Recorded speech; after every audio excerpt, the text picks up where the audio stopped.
present 一條題目，譬如而家我係做緊一個項目叫做線題分析。咁其實呢條題目唔複雜嘅，但係你見嗰個答對比率，因為我會睇埋個 report 嘅，你見佢答對比率好低下嘅，即係有好多時候好簡單嘅 mRNA 嗰啲，即係你照背嗰64個組合咁照背咁樣。但係個問題有時咧就係留意少咗呢啲字啊。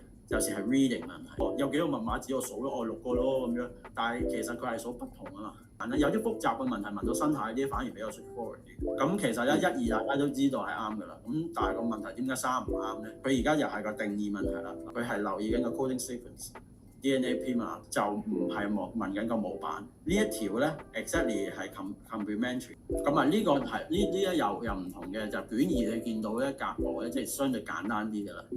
課保底嘅同學咧，基本上咧，如果佢要保3即係保個合格至4咧，佢一定要答啱晒嘅。咁啊牽涉到有啲催化劑啊，再由一個幾個步驟由嗰個糖轉咗一個 vitamin。其實我哋身體入邊咧有讀開 bio 嗰啲都知㗎啦，即係有呢啲咁樣嘅 configuration，好似好難嘅嘢，但係其實都係個 basic concept 一樣嘅。基本上就係點解要合成啊？市場需求，因為佢需要，其實就已經攞咗1分嘅。第2題都係1分嘅題目，其實都係算係 straightforward嘅。點解唔係綠色啊？其實最簡單，一望就知㗎，個催化劑問題。CO2 係有毒嘅，咁呢啲咧就係 corrosive 咯，兩樣都係有腐蝕性啦。咁其實個概念就係咧，佢其實由好耐以前咧，啲題目都好中意整啲所謂嘅應用題咧，就係譬如有塊鐵片，而家要又摺埋又打開咁樣，由一個面拉條線落去，其實最短嘅距離就係垂直㗎啦。